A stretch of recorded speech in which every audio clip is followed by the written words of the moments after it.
एक छोटे जे पिंड ने मैनू इन्ना कुछ दिता है तो छोटा जिहा पिंड आ जिहड़ा ओहदा नाम जिहड़ा दुनिया भर विच होना चाहिए। तो पहला तो सुपना लैना भी एक बहुत करेज चाहिए कि असी छोटे जे पिंड तो ही सारा कुछ करना है। तो मेरी लाइफ च हालांकि इहो जिहा चैलेंज नहीं सी कि मेरे पेरेंट्स मैनू बाहर नहीं भेज सकते या मैनू मना किया कि तुसीं दिल्ली जाके जॉब नहीं करनी, बॉम्बे। मैनू इन्नी ज़्यादा आज़ादी सी उस समय मेरे पेरेंट्स ने वो टेंशन जिहड़ी आ वो लई है, पर उन्होंने भी अपने टीचर जिहड़े जिंदगी च पूरे किए उहदा रिजल्ट ही मैं। उस तो बाद कई मिनिस्टर्स ने जिन्हों ने दुनिया घूमी आ उन्होंने आइडेंटिफाई भी किया कि एक प्रॉब्लम का जिहड़ा वो सोल्यूशन आ। तो इस साल मैं एक न्यू पॉलिसी लैके आ रही हूँ जिहदे विच असीं 50% वुमेन चाहते हैं अपनी company they which. I am discovering everything. मेरी अपनी इनोवेशन आ। मैनू मज़ा आता कि अच्छा ये नवी प्रॉब्लम आ गई टांगरे दे विच, चलो हुण इहनूं सॉल्व करो, ये नवी आ गई हुण इहनूं सॉल्व करो।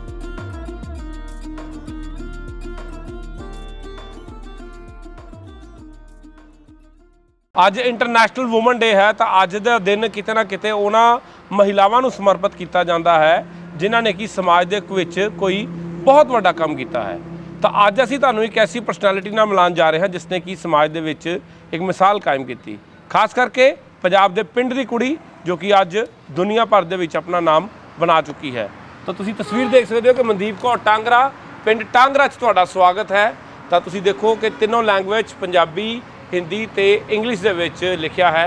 तो कुछ कंपनीज़ के नाम ने, तो कंपनीज़ नूं रन करते हैं मैडम मनदीप कौर सिद्धू जी, लेकिन सिद्धू तो हुण मनदीप कौर टांगरा हो चुके हैं।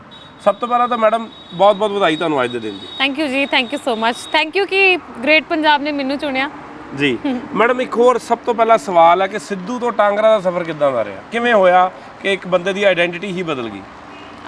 मैनू लगा कि एक छोटे जे पिंड ने मैनू इन्ना कुछ दिता है तो छोटा जिहा पिंड आ जिहड़ा ओहदा नाम जिहड़ा दुनिया भर विच होना चाहिए। तो मैनू खुद विच बहुत बदलाव तो खुद दे पैशन च बड़ा बदलाव तो लोगों के रिस्पॉन्स च बड़ा बदलाव नज़र आया जदों मैं सिद्धू तो जिहड़ा मनदीप कौर टांगरा हो गई। तो अचीवमेंट की शुरुआत करते हैं। तो इस तुसीं देखो एक IT इंडस्ट्री इत्थे एस्टैबलिश की है, बट उस तो पहला निजी जिंदगी झात पाने तो बहुत सारे इनाम इन्हों मिले ने, उसका भी तुहानूं तस्वीर दिखा रहे हैं। तो हुण पिंड दे विच स्थापित की हुई उस इंडस्ट्री नूं तुहानूं दिखाया जा रहा जो कि अज की सब तो फेवरेट इंडस्ट्री मनी जाती है। जे असीं गल कर रहे हैं IT इंडस्ट्री की, IT इंडस्ट्री तुसीं अक्सर बैंगलोर, हैदराबाद या दिल्ली वगैरह के शहरों के देखी होएगी, लेकिन इस पिंड की धी वालों तुसीं देखो कि पिंड दे विच एक आलीशान मॉडल तैयार किया गया है।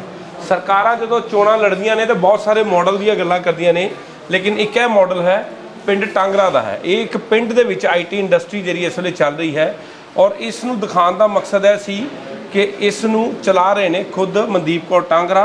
और सब तो वड्डी गल है कि एक पिंड की धी सी, उस पिंड की एक लड़की वालों ये इनीशिएटिव लिता गया कि वो जिंदगी कुछ करना चाहते हैं। तो उस तो बाद तुसीं देखिया कि बहुत सारे इनाम भी उन्होंने मिले, लेकिन कुछ गल्लां ते होर झात पावांगे। मैडम असी इंडस्ट्री नूं स्टैबलिश करने वास्ते किन्नी दिक्कत आती, खास करके पिंडां दी धीआं ते खास करके असी कहने कि या तो अपने खेतों तक रहिंदियां ने ते या विदेशों की धरती ते जांदियां ने, लेकिन तुसीं इत्थे एक IT इंडस्ट्री स्टैबलिश की है। सब तो पहला तो सुपना लैना भी एक बहुत करेज चाहिए कि असी छोटे जे पिंड तो ही सारा कुछ करना है। बिकॉज जदों असी पढ़ लिख जाने तो सानू हर कोई यही सलाह दिंदा कि असी शहर जाके नौकरी करिए, उस तो बाद असी विदेश चल जाइए। तो कुड़ियाँ पढ़ तो जांदियां ने बट उन्हां दियां जिहड़ियां ऑप्शनस आ वो डिफरेंट हुंदियां, कदी मुंडियां वांगू नहीं सोच पांदियां कि असी जिहड़ी जगह ते रहे हैं उन्हों ही वापस जिहड़ा वो देना जरूरी है, क्योंकि चैलेंजिस जिहड़े आ वो वाकई बहुत ज़्यादा ने।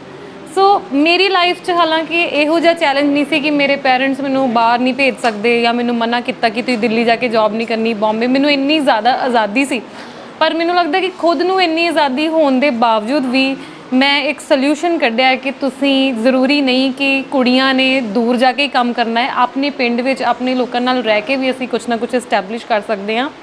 अदर चैलेंजिस भी बहुत ज़्यादा ने कि जदों असीं फाइनैंशियल चैलेंजिस लै लैंदे, जदों तुसीं एक नॉर्मल बैकग्राउंड तो उठते सुपना तुहाडा बहुत वड्डा हो जाता है। तो मेरी थोड़ी इहो जी स्टोरी है कि ਇੱਕ ਬੱਚਾ ਜਿਹੜਾ ਕਿ MBA 'ਚ ਟੌਪ ਕਰਨ ਤੋਂ ਬਾਅਦ ਵੀ ਆਪਣੀ ਫੀਸ ਜਿਹੜੀ ਉਹ ਕੰਪਲੀਟ ਨਹੀਂ ਟਾਈਮ ਤੇ ਕਰ ਪਾ ਰਿਹਾ, ਤੇ ਉਹ ਉਸ ਤਰ੍ਹਾਂ ਦੀ ਬੈਕਗ੍ਰਾਉਂਡ ਤੋਂ ਲੈ ਕੇ ਤੇ ਇੱਕ ਇੰਨਾ ਵੱਡਾ ਵਿਜ਼ਨ ਰੱਖਣਾ ਕਿ ਅਗਲੇ 5 ਸਾਲ ਦੇ ਵਿੱਚ ਮੈਂ ਹਰ ਡਿਸਟ੍ਰਿਕਟ 'ਚ ਹੋਣਾ ਚਾਹੁੰਦੀ ਹਾਂ, ਅਗਲੇ 25 ਸਾਲ 'ਚ ਮੈਂ ਇੰਡੀਆ ਦੇ ਹਰ ਡਿਸਟ੍ਰਿਕਟ 'ਚ ਹੋਣਾ ਚਾਹੁੰਦੀ। ਸੋ ਇੰਨਾ ਵੱਡਾ ਜੋ ਸੁਪਨੇ ਬਹੁਤ ਵੱਡੇ ਹੋ ਜਾਂਦੇ, ਤੇ ਦਿਸ ਇਜ਼ ਡੈਫੀਨੇਟ ਕਿ ਸਾਡੇ ਕੋਲ ਉਨੇ ਰਿਸੋਰਸਿਸ ਨਹੀਂ ਹੈਗੇ, ਸਾਡੇ ਉਨੇ ਹੈਂਡ ਹੋਲਡਿੰਗ ਜਿਹੜੀ ਆ ਉਹ ਨਹੀਂ ਹੈਗੀ। ਮੈਮ ਇੱਕ ਹੋਰ ਸਵਾਲ ਹੈ ਕਿ ਜਦੋਂ MBA ਦੀ ਫੀਸ ਨਹੀਂ ਭਰੀ ਗਈ ਉਸ ਲਈ ਮਨ ਟੁੱਟਿਆ ਹੋਏਗਾ? ਨਹੀਂ, ਫੀਸ ਤੇ ਚਲੋ ਉਹ ਤੇ ਪੇਰੈਂਟਸ ਦਾ ਕੰਮ ਆ, ਤੇ ਪੇਰੈਂਟਸ ਵੀ ਮੈਂ ਉਹਨਾਂ ਪੇਰੈਂਟਸ ਦੀ ਪੈਦਾਵਾਰ ਆ, ਤੇ ਸੋ ਪੇਰੈਂਟਸ ਮੇਰੇ ਤੋਂ ਵੀ ਨਾ ਜ਼ਿਆਦਾ ਜਜ਼ਬੇ ਨਾਲ ਭਰੇ ਹੋਣਗੇ। ਸੋ ਮੈਨੂੰ ਟੈਨਸ਼ਨ ਮੈਨੂੰ ਕੋਈ ਨਹੀਂ ਸੀ, ਪਰ ਹਾਂ ਕਿ ਜ਼ਰੂਰ ਉਸ ਸਮੇਂ ਮੇਰੇ ਪੇਰੈਂਟਸ ਨੇ ਉਹ ਟੈਨਸ਼ਨ ਜਿਹੜੀ ਆ ਉਹ ਲਈ ਆ, ਪਰ ਉਹਨਾਂ ਨੇ ਵੀ ਆਪਣੇ ਟੀਚਰ ਜਿਹੜੇ ਜ਼ਿੰਦਗੀ 'ਚ ਪੂਰੇ ਕੀਤੇ, ਉਹਦਾ ਰਿਜ਼ਲਟ ਹੀ ਮੈਂ ਆ। ਹਾਂ ਮੈਮ, ਤੁਹਾਨੂੰ ਪ੍ਰਧਾਨ ਮੰਤਰੀ ਨਰਿੰਦਰ ਮੋਦੀ ਜੀ ਨੇ ਰੈਕੋਗਨਾਈਜ਼ ਕੀਤਾ, ਅਰਵਿੰਦ ਕੇਜਰੀਵਾਲ ਹਰਾਂ ਨੇ ਰੈਕੋਗਨਾਈਜ਼ ਕੀਤਾ, ਮਨੀਸ਼ ਸਿਸੋਦੀਆ ਨੇ ਕੀਤਾ, ਭਗਵੰਤ ਮਾਨ ਨੇ ਰੈਕੋਗਨਾਈਜ਼ ਕੀਤਾ, ਕੀ ਸਮਝਦੇ ਹੋ ਕਿ ਉਹ ਸਭ ਕੁਝ ਸੀ? ਰੈਕੋਗਨਾਈਜ਼ ਕੀਤਾ ਵੀ ਇੱਕ ਬਹੁਤ ਸਾਡੇ ਲਈ ਐਡ ਔਨ ਹੀ ਆ, ਬਹੁਤ ਅੱਛੀ ਗੱਲ ਆ ਕਿ 10 ਸਾਲ ਬਾਅਦ ਕਿਸੇ ਨੇ ਕਿਹਾ ਤੇ ਸਹੀ ਕਿ ਅਸੀਂ ਕੁਝ ਪਿੰਡ ਵਿੱਚ ਅੱਛਾ ਕਰ ਰਹੇ ਹਾਂ। ਉਸ ਤੋਂ ਬਾਅਦ ਕਈ ਮਿਨਿਸਟਰਸ ਨੇ ਜਿਨ੍ਹਾਂ ਨੇ ਦੁਨੀਆ ਘੁੰਮੀ ਆ, ਉਹਨਾਂ ਨੇ ਆਈਡੈਂਟੀਫਾਈ ਵੀ ਕੀਤਾ ਕਿ ਇਹ ਇੱਕ ਪ੍ਰੋਬਲਮ ਦਾ ਜਿਹੜਾ ਵਾ ਸੋਲਿਊਸ਼ਨ ਆ, ਠੀਕ ਹੈ। ਪਰ ਉਹੀ ਕਿ ਰੈਕੋਗਨੀਸ਼ਨ ਹੀ ਸਭ ਕੁਝ ਨਹੀਂ ਆ, ਹੈਂਡ ਹੋਲਡਿੰਗ ਵੀ ਚਾਹੀਦੀ ਆ, ਸੋਲਿਊਸ਼ਨ ਟੂ ਦਾ ਪ੍ਰੋਬਲਮਸ ਵੀ ਚਾਹੀਦੇ। ਜੇ ਅਸੀਂ ਤੁਹਾਡੇ ਸਾਹਮਣੇ ਪ੍ਰੋਬਲਮਸ ਲੈ ਕੇ ਆ ਹੀ ਗਏ ਆ ਕਿ ਡਿਫਰੈਂਟ ਪ੍ਰੋਬਲਮਸ ਆਉਂਦੀਆਂ ਜਦੋਂ ਅਸੀਂ ਇਦਾਂ ਦਾ ਬਿਜ਼ਨਸ ਇੱਕ ਪਿੰਡ ਵਿੱਚ ਕਰਨਾ ਹੁੰਦਾ, ਤੇ ਉਹਦਾ ਜਿਹੜਾ ਵਾ ਸੋਲਿਊਸ਼ਨ ਲੈ ਕੇ ਆਉਣਾ ਸਰਕਾਰ ਵੱਲੋਂ ਜਿਹੜਾ ਵਾ ਉਹ ਜ਼ਰੂਰੀ ਹੈ। ਹਾਂ ਮੈਮ, ਇੱਥੇ ਅਸੀਂ ਦੇਖ ਰਹੇ ਹਾਂ ਬਹੁਤ ਸਾਰੇ ਸਟੂਡੈਂਟਸ ਨੇ, ਇਹ ਕਿੱਥੋਂ ਦੇ ਆਏ ਨੇ? ਸਾਰੇ ਬਾਹਰੋਂ ਨੇ ਜਾਂ ਪੰਜਾਬ ਦੀ ਧਰਤੀ ਤੋਂ ਨੇ?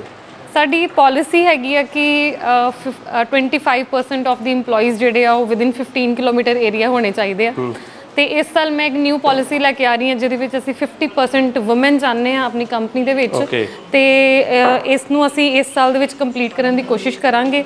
ਤੇ ਨਾਲ ਹੀ ਆਲਮੋਸਟ 50% ਜਿਹੜੀ ਆ ਸਾਨੂੰ ਸਾਡੀ ਪਾਲਿਸੀ ਹੈ ਕਿ ਪੰਜਾਬ ਦੇ ਬੱਚੇ ਹੋਣੇ ਚਾਹੀਦੇ ਨੇ।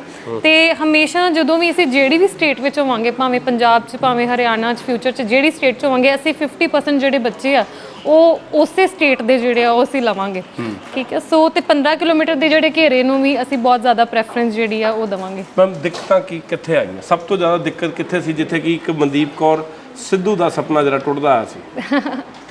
ਨਹੀਂ, ਦਿੱਕਤਾਂ ਤੇ ਨਹੀਂ, ਦਿੱਕਤਾਂ ਸੋਲਵ ਕਰਨ ਲਈ ਤੇ ਮੈਂ ਮਤਲਬ ਮੈਨੂੰ ਲੱਗਦਾ ਮੈਂ ਜਨਮ ਲਿਆ ਹੈ। ਸੋ ਇਟਸ ਲਾਈਕ ਇੱਕ ਪਿੰਡ ਦੀ ਲੜਕੀ ਵਾਸਤੇ ਕਿੰਨਾ ਔਖਾ ਹੁੰਦਾ, ਕਿਉਂਕਿ ਸ਼ਹਿਰ ਦੀ ਲੜਕੀਆਂ ਦੇ ਵਿੱਚ ਕਿਹਾ ਜਾਂਦਾ ਕਿ ਉਹਨਾਂ ਦੀ ਫੈਮਿਲੀ ਬੈਕਗ੍ਰਾਉਂਡ ਉਸ ਤਰ੍ਹਾਂ ਦਾ ਹੁੰਦਾ ਹੈ ਕਿ ਉਹਨਾਂ ਦੇ ਫਾਦਰ ਕੋਈ ਕਾਰਪੋਰੇਟ ਘਰਾਣੇ ਤੋਂ ਹੁੰਦੇ ਨੇ ਜਾਂ ਕੋਈ ਨਾ ਕੋਈ ਰਿਸ਼ਤੇਦਾਰ ਕਾਰਪੋਰੇਟਸ ਹੁੰਦਾ ਹੈ, ਲੇਕਿਨ ਤੁਹਾਡੇ ਇੱਥੇ ਕਾਰਪੋਰੇਟ ਨਹੀਂ ਸੀ, ਜਿਸ ਤਰ੍ਹਾਂ ਤੁਸੀਂ ਦੱਸਿਆ ਕਿ ਤੁਹਾਡੇ ਫਾਦਰ ਮਦਰ ਇੱਕ ਆਮ ਫੈਮਿਲੀ ਤੋਂ ਬਿਲੋਂਗ ਕਰਦੇ ਸਨ। ਦਿੱਕਤਾਂ ਮੈਨੂੰ ਮੇਜਰ ਤੇ ਫਾਈਨੈਂਸ਼ੀਅਲ ਚੈਲੰਜਸ ਹੀ ਆਏ ਆ। ਮੈਂ ਜਿਹੜੀਆਂ ਬ੍ਰੈਸਟ ਆਫ ਦੀਆਂ ਦਿੱਕਤਾਂ ਵਾ ਉਹ ਪੜ੍ਹ ਕੇ, ਲੋਕਾਂ ਤੋਂ ਸਿੱਖ ਕੇ, ਲੋਕਾਂ ਨੂੰ ਸੁਣ ਕੇ ਜਿਹੜਾ ਵਾ ਉਹਨੂੰ ਸੋਲਵ ਕਰਨ ਦੀ ਕੋਸ਼ਿਸ਼ ਕੀਤੀ। ਪਰ ਬਾਕੀ ਇਹ ਵੀ ਹੈ ਕਿ ਉਦੋਂ ਵੀ ਦਿੱਕਤਾਂ ਥੋੜ੍ਹੀਆਂ ਜਿਹੜੀਆਂ ਤੁਹਾਨੂੰ ਦਿੱਕਤਾਂ ਨਹੀਂ ਲੱਗਦੀਆਂ, ਚੈਲੰਜਸ ਲੱਗਦੇ, ਤੁਸੀਂ ਇੰਜੋਏ ਕਰਦੇ ਆਪਣੀਆਂ ਪ੍ਰੋਬਲਮਸ ਨੂੰ ਜਦੋਂ ਤੁਸੀਂ ਖੁਦ ਦਾ ਰਾਹ ਬਣਾ ਰਹੇ ਹੁੰਦੇ ਜੇ। ਸੋ ਇਸ ਨੂੰ ਤੇ ਮੈਂ ਤਾਂ ਇਹਦੀਆਂ ਦਿੱਕਤਾਂ ਸੋਲਵ ਕਰ ਸਕਾਂ ਨਾ ਕਿ ਜੇ ਕਿਸੇ ਨੇ ਕੀਤਾ ਹੋਵੇ ਤੇ ਮੈਂ ਉੱਥੋਂ ਵੇਖ ਕੇ ਇਹਨੂੰ ਸੋਲਵ ਕਰ ਲਾਂ। It is I am discovering everything. ਮੇਰੀ ਆਪਣੀ ਇਨੋਵੇਸ਼ਨ ਆ, ਮੈਨੂੰ ਮਜ਼ਾ ਆਉਂਦਾ ਕਿ ਅੱਛਾ ਇਹ ਨਵੀਂ ਪ੍ਰੋਬਲਮ ਆ ਗਈ ਟਾਂਗਰੇ ਦੇ ਵਿੱਚ, ਚਲੋ ਹੁਣ ਇਹਨੂੰ ਸੋਲਵ ਕਰੋ, ਇਹ ਨਵੀਂ ਆ ਗਈ ਹੁਣ ਇਹਨੂੰ ਸੋਲਵ ਕਰੋ। So it is a continuous journey. ਹੁਣ ਦਿੱਕਤਾਂ ਨਹੀਂ ਲੱਗਦੀਆਂ ਕਿਉਂਕਿ ਰੋਜ਼ ਹੀ ਦਿੱਕਤਾਂ ਨੇ ਤਾਂ ਮੁਸ਼ਕਲਾਂ 'ਚ ਰਹਿੰਦੇ ਹੋ। ਹਾਂਜੀ ਹਾਂ, ਸੋ ਮੈਨੂੰ ਇੱਦਾਂ ਲੱਗਦਾ ਕਿ ਚੈਲੰਜਸ ਸੋਲਵ ਕਰਨਾ ਹੀ ਜਿਹੜਾ ਵਾ ਤੁਹਾਡੀ ਸਫਲਤਾ ਹੈ। ਜਿੱਥੇ ਤੁਸੀਂ ਚੈਲੰਜਸ ਸੋਲਵ ਕਰਨੇ ਬੰਦ ਕਰਤੇ, ਉੱਥੇ ਜਿਹੜਾ ਵਾ ਤੁਹਾਡੀ ਗਿਵ ਅਪ ਸਿਚੁਏਸ਼ਨ ਆ, ਤੁਸੀਂ ਅੱਗੇ ਨਹੀਂ ਵੱਧ ਸਕਦੇ। ਜਿਹੜਾ ਸੁਪਨਾ ਤੁਸੀਂ ਵੇਖਿਆ ਸੀ ਉਹ ਤੁਹਾਡਾ ਪੂਰਾ ਹੋਇਆ, ਪਰ ਹੁਣ ਹੋਰ ਸੁਪਨਾ ਕੀ ਹੈ? ਕਿਉਂਕਿ ਸੁਪਨੇ ਦਿਨੋਂ ਦਿਨ ਵੱਧਦੇ ਰਹਿੰਦੇ। ਹਾਂਜੀ, ਸੁਪਨਾ ਦੇਖੋ ਫਰਸਟ ਡੇ ਤੋਂ ਹੀ ਮੇਰਾ ਕਲੀਅਰ ਆ। ਜਦੋਂ ਮੈਂ ਇਸ ਮਾਡਲ ਨੂੰ ਆਇਡੈਂਟੀਫਾਈ ਕਰ ਲਿਆ, ਜਦੋਂ ਮੈਂ ਮੰਨ ਲਿਆ ਕਿ this is a successful business model, ਹਾਲਾਂਕਿ ਇਹਨੂੰ ਕੋਵਿਡ ਦੀ ਬੜੀ ਮਾਰ ਪਈ ਹੈ ਇਸ ਮਾਡਲ ਨੂੰ, ਸਾਡੀ ਲਾਈਫ 'ਚ ਬੜੇ ਅਪ ਡਾਊਨ ਹੋ ਜਾਂਦੇ ਆ ਕਈ ਵਾਰ, ਪਰ ਫਿਰ ਵੀ ਇਸ ਮਾਡਲ ਨੇ ਪ੍ਰੂਵ ਕੀਤਾ ਕਿ ਵਿਦ ਟਾਈਮ ਹਰ ਤਰ੍ਹਾਂ ਦਾ ਸਫ਼ਰ ਜਿਹੜਾ ਵਾ ਉਹ ਤੈਅ ਕਰਕੇ ਜਿਹੜਾ ਇੱਕ ਸਕਸੈਸਫੁਲ ਮਾਡਲ ਜਿਹੜਾ ਸਾਬਿਤ ਹੋਇਆ ਹੈ। ਤਾਂ ਸੁਪਨਾ ਮੇਰਾ ਬਿਲਕੁਲ ਕਲੀਅਰ ਆ ਕਿ ਆਉਣ ਵਾਲੇ 5-6 ਸਾਲਾਂ ਦੇ ਵਿੱਚ ਜਿਹੜਾ ਕਿ ਮੈਂ ਆਪਣੇ ਆਪ ਨੂੰ 5 ਸਾਲ ਦਾ ਟੀਚਰ ਦਿੱਤਾ ਹੈ ਕਿ ਪੰਜਾਬ ਦੇ ਹਰ ਜ਼ਿਲ੍ਹੇ ਦੇ ਵਿੱਚ ਜਿਹੜੀ ਅਸੀਂ ਸਿੰਬਾ ਕੁਆਰਟਸ ਨੂੰ ਲੈ ਕੇ ਆਵਾਂਗੇ।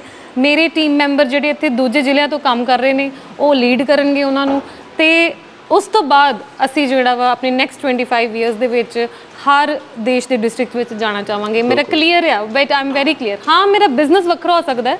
ਇਹ ਹੋ ਸਕਦਾ ਕਿ ਕਿਸੇ ਜ਼ਿਲ੍ਹੇ ਦੇ ਵਿੱਚ ਸਾਡਾ ਟ੍ਰੇਨਿੰਗ ਸੈਂਟਰ ਆ, ਕਿਸੇ ਜ਼ਿਲ੍ਹੇ ਦੇ ਵਿੱਚ ਸਾਡਾ ਜਿੱਦਾਂ ਹੋਰ ਵੈਂਚਰ ਆ ਸਿੰਬਾ ਸਟਾਰਸ ਉਹ ਚੱਲ ਰਿਹਾ ਹੈ। ਸਰਕਾਰਾਂ ਉਹਦੀ ਸਪੋਰਟ ਕਰਦੀਆਂ। ਸੋ ਸਰਕਾਰਾਂ ਜਿਹੜੀ ਉਹ ਮਾਰਕੀਟਿੰਗ ਜ਼ਰੂਰ ਕਰ ਰਹੀਆਂ ਨੇ। ਮੋਦੀ ਜੀ ਨਾਲ ਮਿਲੇ ਸੀ, ਬੜੀ ਚਰਚਾ ਹੋਈ ਸੀ ਤੁਹਾਡੀ ਕਿ ਮੋਦੀ ਜੀ ਨੂੰ ਮਿਲੇ ਹੋ। ਸੋ ਮੈਨੂੰ ਲੱਗਦਾ ਹੈ ਕਿ ਗਵਰਨਮੈਂਟ ਤੋਂ ਮੈਨੂੰ ਜਿਹੜੀ ਆ ਉਹ ਮਾਰਕੀਟਿੰਗ ਦੀ ਹੀ ਮੇਜਰ ਸਪੋਰਟ ਅਜੇ ਤੱਕ ਮਿਲੀ ਆ ਕਿ ਜਦੋਂ ਮੇਰਾ ਨਾਮ ਲੈਂਦੇ ਤੇ ਲੋਕਾਂ ਨੂੰ ਜਿਹੜਾ ਪਤਾ ਲੱਗਦਾ ਹੈ।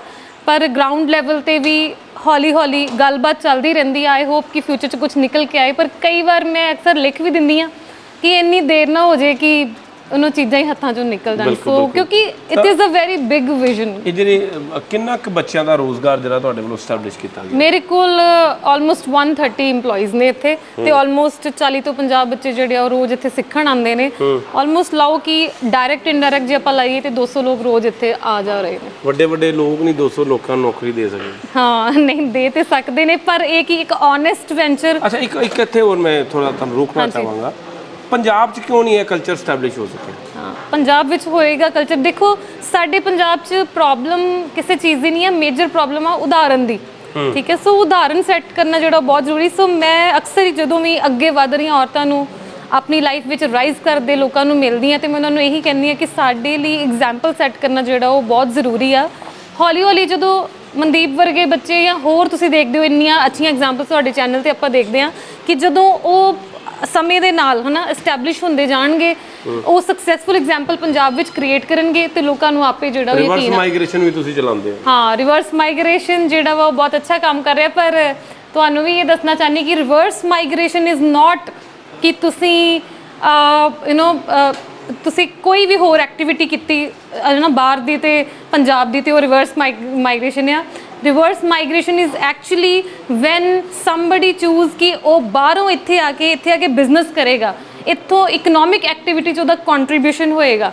ਠੀਕ ਹੈ, ਸੋ ਇਹ ਚੀਜ਼ ਜਿਹੜੀ ਜ਼ਰੂਰੀ ਹੈ ਕਿ ਰਿਵਰਸ ਮਾਈਗ੍ਰੇਸ਼ਨ ਸਿਰਫ ਉਹਨੂੰ ਹੀ ਕਿਹਾ ਜਾਵੇ ਕਿ ਜਿਨਨੇ ਬਾਹਰਲਾ ਕੰਟਰੀ ਛੱਡ ਕੇ ਇੱਥੇ ਆ ਕੇ ਨੌਕਰੀਆਂ ਕ੍ਰੀਏਟ ਕੀਤੀਆਂ ਨੇ ਜਾਂ ਇੱਥੇ ਆ ਕੇ ਨੌਕਰੀ ਕਰ ਰਿਹਾ ਜਾਂ ਇੱਥੇ ਆ ਕੇ ਕਿਸੇ ਵੀ ਤਰ੍ਹਾਂ ਸਾਡੇ ਪੰਜਾਬ ਦੇ ਵਿੱਚ ਪੈਸਾ ਜਿਹੜਾ ਉਹ ਵਾਪਸ ਆ ਰਿਹਾ ਜਾਂ ਇੱਥੇ ਦਾ ਇੱਥੇ ਹੀ ਰਹਿ ਰਿਹਾ। ਸੋ ਜਦੋਂ ਤੁਸੀਂ ਬਾਹਰੋਂ ਮਾਈਗ੍ਰੇਟ ਹੋ ਕੇ ਇੱਥੇ ਆ ਕੇ ਜੌਬ ਕਰਦੇ ਹੋ ਜਾਂ ਆਪਣਾ ਬਿਜ਼ਨਸ ਸੈਟਅਪ ਕਰਦੇ ਹੋ, that is the real reverse migration. Experience ਬਹੁਤ ਵਧੀਆ, ਮੈਨੂੰ 7 ਇਅਰਸ ਕੰਮ ਕਰਦੇ ਇੱਥੇ ਹੋ ਗਿਆ। ਇੱਕ ਬਹੁਤ ਵਧੀਆ ਕਲਚਰ, ਬਹੁਤ ਕੁਝ ਸਿੱਖਣ ਨੂੰ ਮਿਲਿਆ ਇੱਥੇ।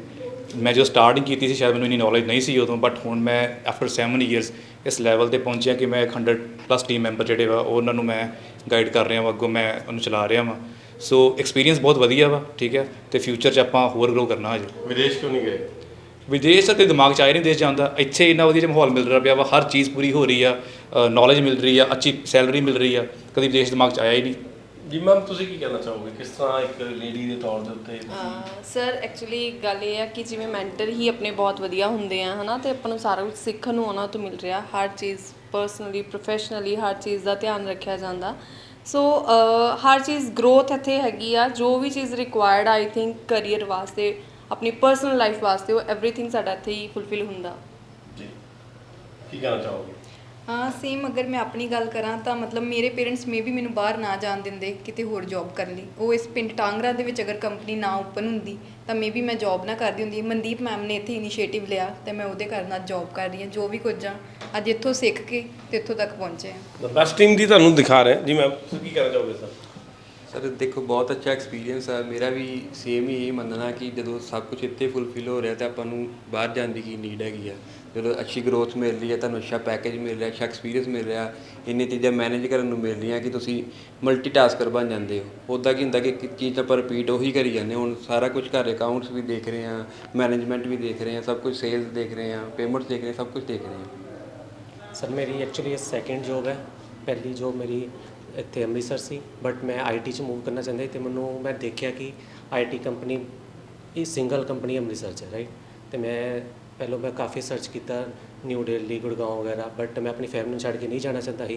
ਅਤੇ ਸੋ ਇਸ ਕਰਕੇ ਮੈਂ ਇੱਥੇ ਮੈਮ ਨੂੰ ਜੁਆਇਨ ਕੀਤਾ। ਮੈਮ ਨੂੰ ਕਾਫੀ ਫੋਲੋ ਕਰਦਾ ਸੀ ਮੈਂ, ਬਟ ਇੱਥੇ ਆ ਕੇ ਮੈਂ ਕਾਫੀ ਅੱਛਾ ਐਕਸਪੀਰੀਅੰਸ ਗੇਨ ਕੀਤਾ ਹੈ ਮੈਮ ਦੇ ਨਾਲ ਰਹਿ ਕੇ। ਸ਼ੁਕਰੀਆ ਜੀ। ਤਾਂ ਇਹ ਤੁਹਾਨੂੰ ਅੱਜ ਕਿਸ ਮਹਿਲਾ ਦੇ ਨਾਲ ਮਿਲਾਇਆ ਜਿਸ ਨੇ ਕਿ ਇੱਕ ਮਿਸਾਲ ਕਾਇਮ ਕੀਤੀ ਹੈ, ਪਿੰਡ ਦੇ ਵਿੱਚ ਆਈਟੀ ਇੰਡਸਟਰੀ ਸਟੈਬਲਿਸ਼ ਕੀਤੀ ਅਤੇ ਪਿੰਡ ਦੀ ਧੀ ਸੀ, ਵਿਦੇਸ਼ 'ਚ ਗਏ। ਜਿਸ ਤਰ੍ਹਾਂ ਉਹਨੇ ਦੱਸਿਆ ਕਿ ਉਸ ਤੋਂ ਬਾਅਦ ਸੁਪਨਾ ਸੀ ਕਿ ਪੰਜਾਬ 'ਚ ਆ ਕੇ ਰਹਿਣਾ, ਕਿ ਕੁਝ ਕੰਮ ਕਰਨਾ ਚਾਹੁੰਦੇ ਨੇ ਤਾਂ ਇੱਕ ਇੰਡਸਟਰੀ ਸਥਾਪਿਤ ਕੀਤੀ ਤਾਂ ਤਕਰੀਬਨ 200 ਲੋਕਾਂ ਨੂੰ ਅੱਜ ਉਹ ਰੋਜ਼ਗਾਰ ਦੇ ਰਹੇ ਨੇ ਤੇ ਅੱਜ ਸਾਡੇ ਸਮਾਜ ਵਾਸਤੇ ਇੱਕ ਰੋਲ ਮਾਡਲ ਬਣ ਕੇ ਸਾਹਮਣੇ ਆਏ ਨੇ। ਕੈਮਰਾਮੈਨ ਅਜੇ ਦੇ ਨਾਲ ਸੁਮਿਤ ਖੰਨਾ, ਗ੍ਰੇਟ ਪੰਜਾਬ ਟੀਵੀ, ਅੰਮ੍ਰਿਤਸਰ।